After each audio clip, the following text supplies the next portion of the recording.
What's going on, Thunder fans? Welcome back, Thunder Forum Live. Sooner Surge as the Thunder beat the Dallas Mavericks 118-104 tonight in a game that the Thunder kind of controlled, guys. Got the lead and kind of never looked back. Really put the locks on Doncic. You had ShaiGilgeous just have an amazing game, 39 points all around. Great performance. Moving on in the Cup. Yeah, Jay, you said it, the Thunder, they really controlled this game from really the majority of the game. It felt like the Thunder were in control. At halftime, they were only up by 3 points, I believe it was, but it felt like they were up by more than that, with just how they were outplaying Dallas. And Dallas was really kind of lucky to be in that spot, only in that spot because Najee Marshall, I think, had 12 or 14 points in the first half. And then you had their Prosper guy. He had a couple threes as well, which he hasn't played much all year long, and he's playing due to injuries. So, really, if you take away those two guys, Dallas, they really weren't that effective. But I thought about, and this is a great comment by Platoon20, the Thunder, they double-teamed on every single screen. I thought it was actually pretty effective for the majority of the game because you're going to live with Najee Marshall knocking down threes. He's not a very good. PJ didn't play. And PJ Washington didn't play, and I think that's why you saw that a lot was because they knew they could help off that corner. But the Thunder, they played extremely good on the defensive side of the ball and controlled the majority of the game. Yeah, Thunder led from the 3:18 mark. They were down by 22-21 for the rest of the way. And another just phenomenal performance for SGA tonight. 39 points this game. Turn it into a rivalry with the Mavs, had the playoff feel because it's an important game. They're playing for money. You win this, you go to Vegas, and you win the Cup in Vegas, you're getting some money. So this is the most meaningful regular season games you're going to get all year, and it's in December. And you can feel that. You feel the rivalry part of it, and the question going into the season is how would the Thunder change against specifically the Mavericks when you have Isaiah Hartenstein?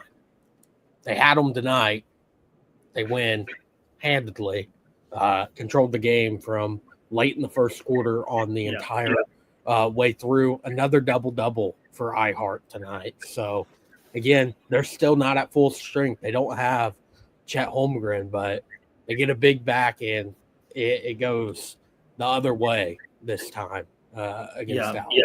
And Black Ferris says since he lives in Vegas, he'll be going to the game. That's awesome. And Platoon 20, I'm with you on this. It was glorious. And a couple key stats from this game, guys, is another game, Thunder Mavericks, where the Thunder get destroyed at the free throw line. They shoot 7 free throws. Mavs shoot 19. Thunder win the game. The other one is this. Biggest factor of this game. Thunder out-rebounded the Mavericks, 52-44. And you mentioned it, Hunter, with Hartenstein. They don't have Chet. Guys, they're playing. You could make the argument that they're playing better with Hartenstein.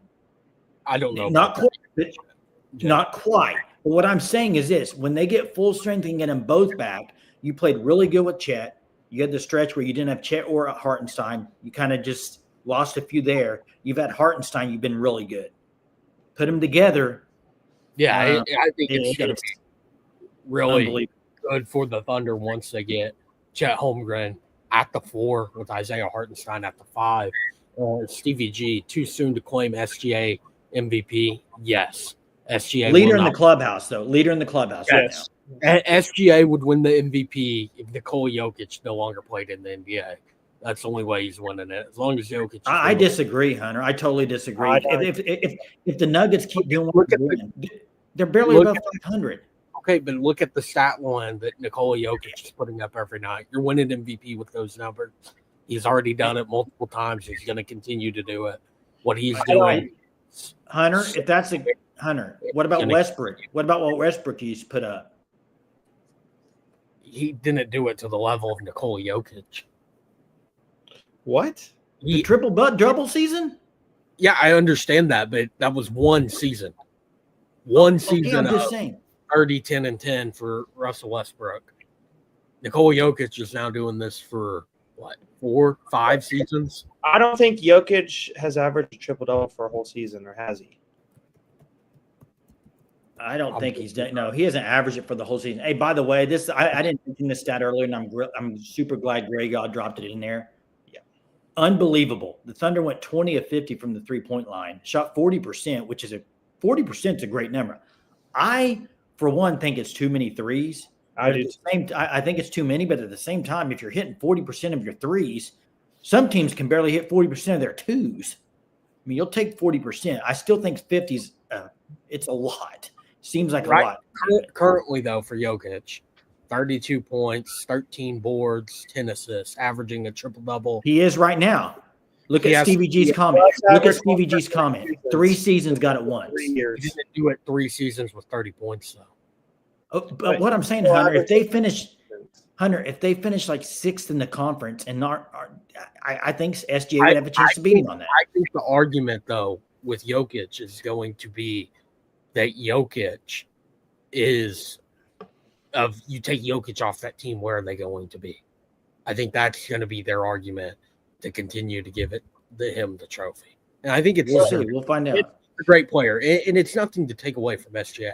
Like, SGA has been phenomenal. 39 points in a quarterfinal game. I mean, again, this is the biggest regular season game to date because it's a cup game for money. I disagree. I don't think he's going to get voter fatigue. I think it would have already have happened. There's only been 1 year in the last 4 years he didn't win it, and it was Embiid having a great season as well.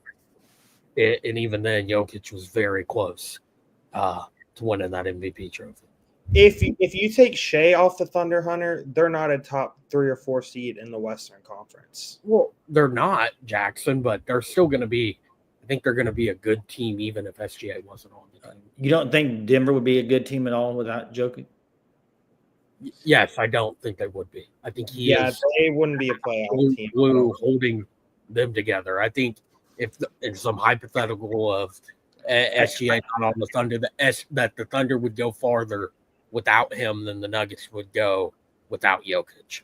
Yeah, and I agree with Chris. I think this is the biggest takeaway of the game. They can no longer do that to the Thunder. It can't happen, won't happen. A lot, especially no PJ Washington tonight, as you mentioned, but that was with how much effort when you're looking at the Mavs they put on. I mean, they were having to do it on PJ Washington even, but on Kyrie Irving, on Luka. Now Klay Thompson's going to be that 3-point threat for them.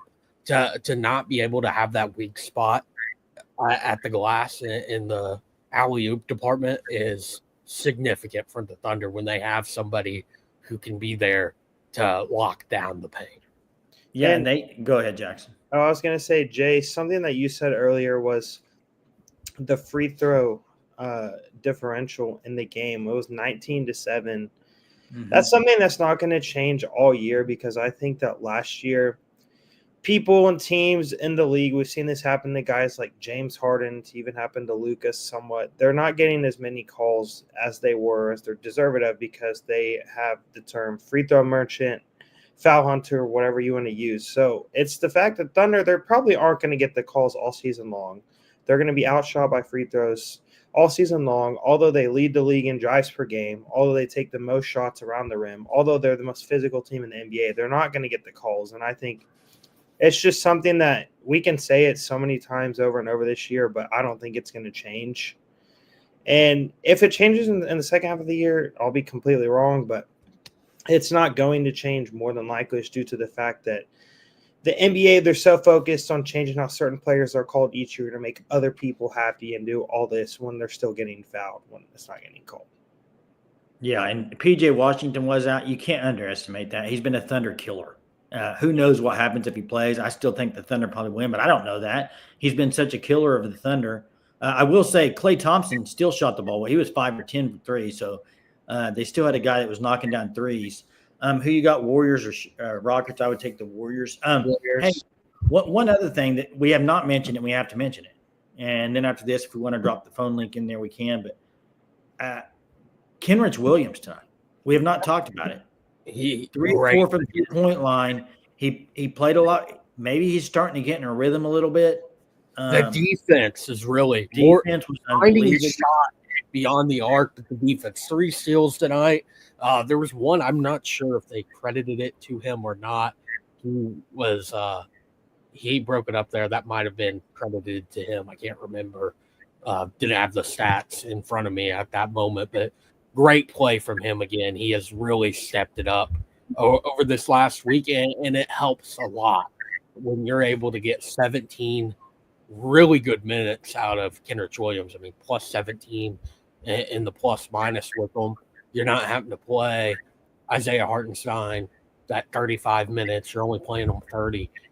And that was kind of more minutes than he has as of late. So, yes, that helps out a lot as timeline for Jay Will still little uncertain for the Thunder. Yeah. Hey, one other stat I want to mention. I mentioned the rebounds earlier, but when you really break down the rebounds, to me, the more important one is offensive rebounds. Dallas, 7.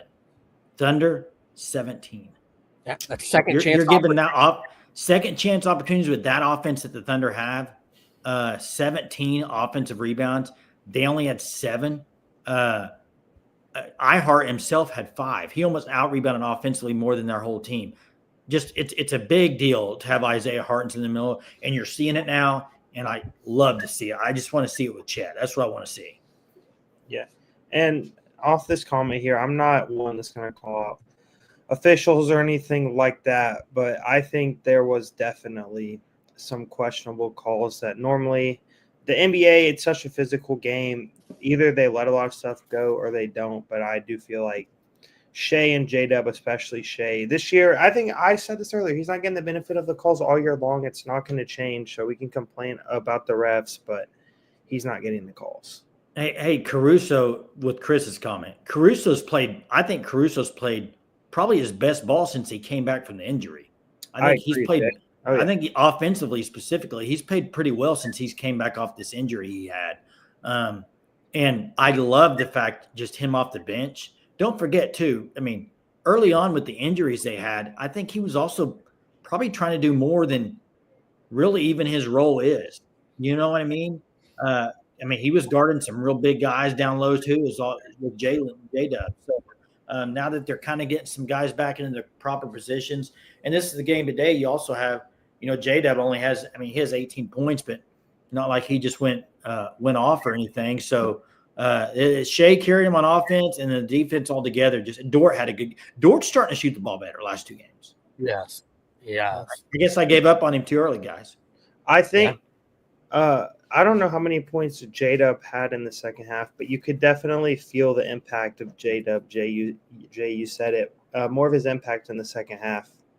I think he kind of really he was getting to spots from the elbows, from that low block, really starting to do his thing. And whenever J-Dub's scoring at that elite second option level that he's shown flashes of, him and Shai have an argument to be a top 3 duo in the NBA. And maybe there's even an argument they could be the best when they both are on hitting their shots. Yeah, and I know Chris is talking about the negative. They played the same minutes. Well, yeah, that's what's weird is I don't understand why Wiggins' minutes are getting cut. He should have more. Yes, he should be playing at bare minimum 16, 17, and 9. This is something line up for a bit, and now you're only playing them 9 minutes tonight. This is something that I noticed about Aaron Wiggins too. He doesn't look as good as crisp on the defensive side of the ball compared to what he has his last couple of years in the NBA. This is something I've noticed the last week or two. I think maybe it just could be because, I don't know why, because he's getting less minutes. Maybe his impact is less noticeable, but I feel like he's not as good as what AJ Mitchell has been on the perimeter this year. Yeah, you could argue that. I just think he's such a better player than Mitchell. Yeah, he's got to get more minutes. Especially on the offensive side of the ball. Yeah, we got Corey on the line. What's up, Corey? Hey, y'all. How are y'all? Doing good, man. How are you? Good. I was going to say, the team that wins the NBA Cup could very well be in the NBA Finals, I think. Yeah, definitely so. I think you could say that. I think kind of what Hunter said earlier is the big thing, though. They're playing for money now. This is a big deal to these guys. That's the biggest thing is the money part of it. Last year you look at the 2 teams in the Cup Finals, it was the Lakers. They were first round exits, and then the Pacers were second round exits, right? I believe so. Or no, they got to the Eastern Conference Finals. I think they beat the Knicks. Who's that? The Indiana Pacers last year. Oh yeah, the Pacers. Yeah, you're right. Yeah, the Pacers were the team from the East last year. So yeah, I mean, who knows there?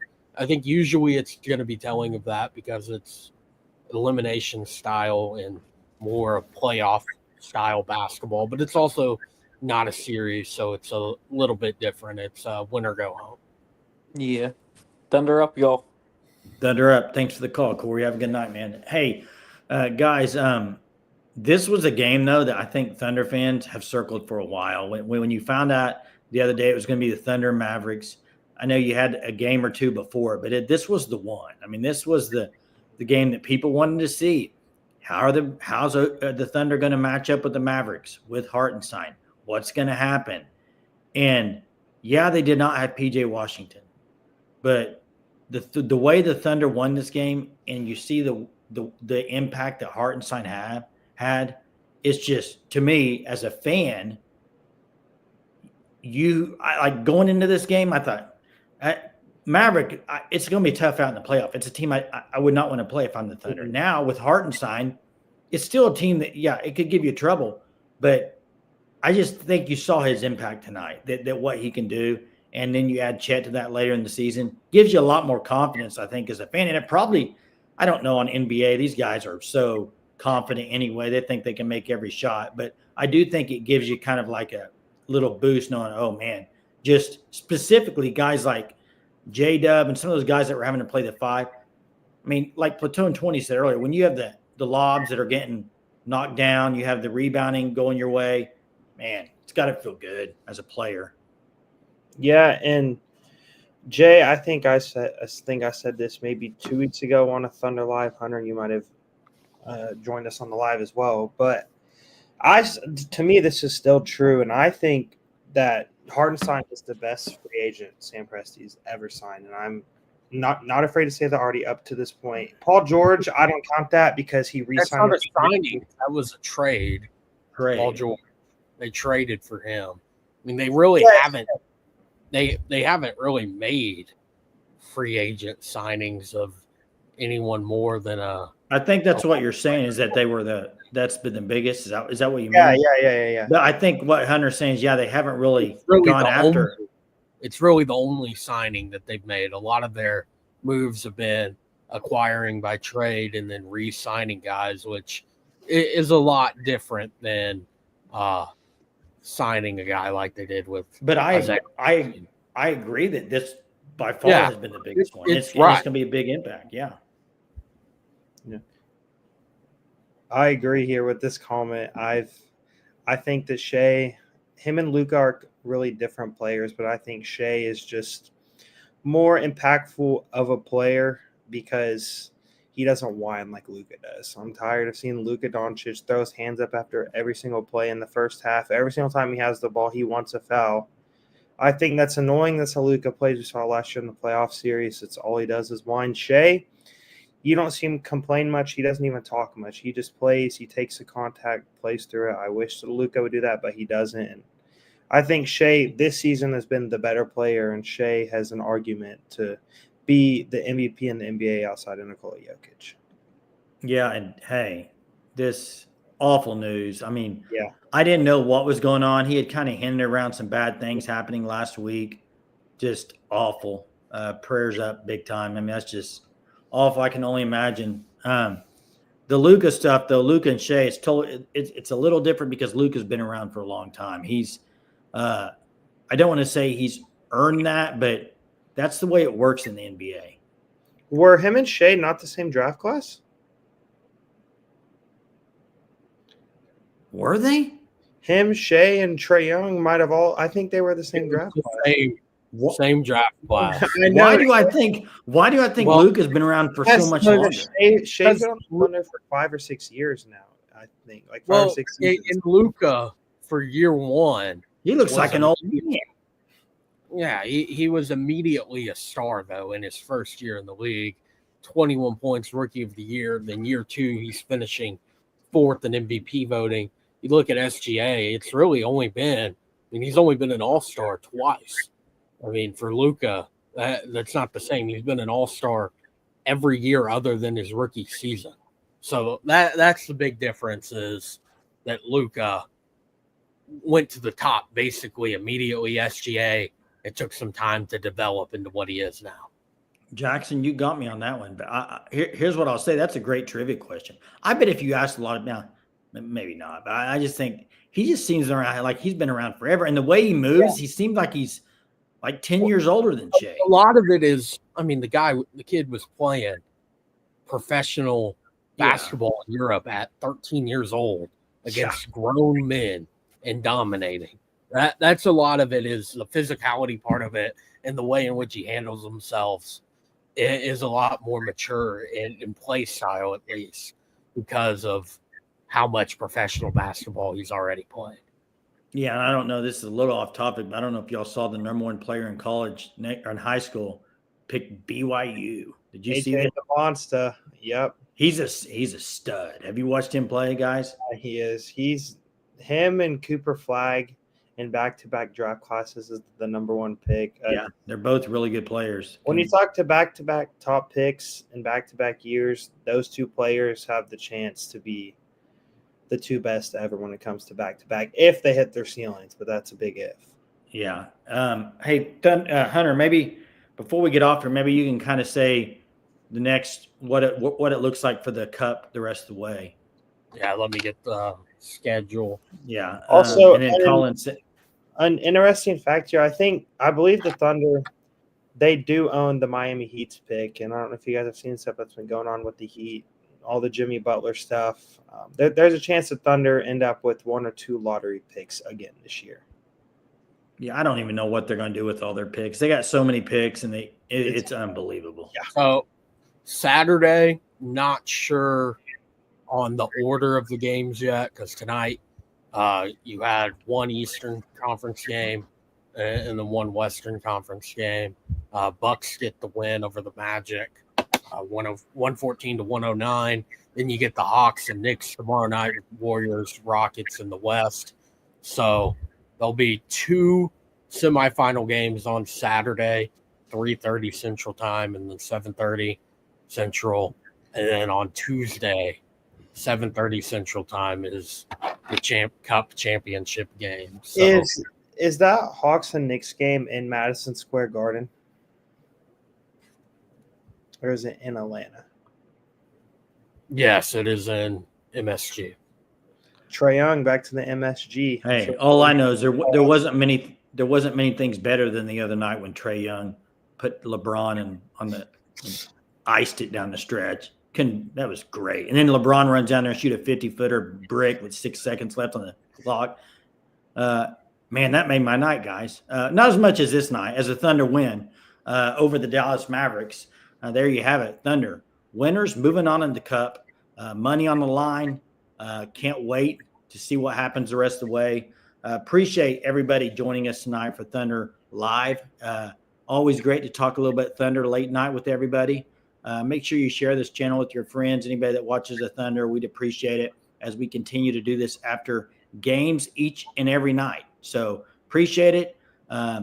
Talk to you next time. Everybody have a great Wednesday.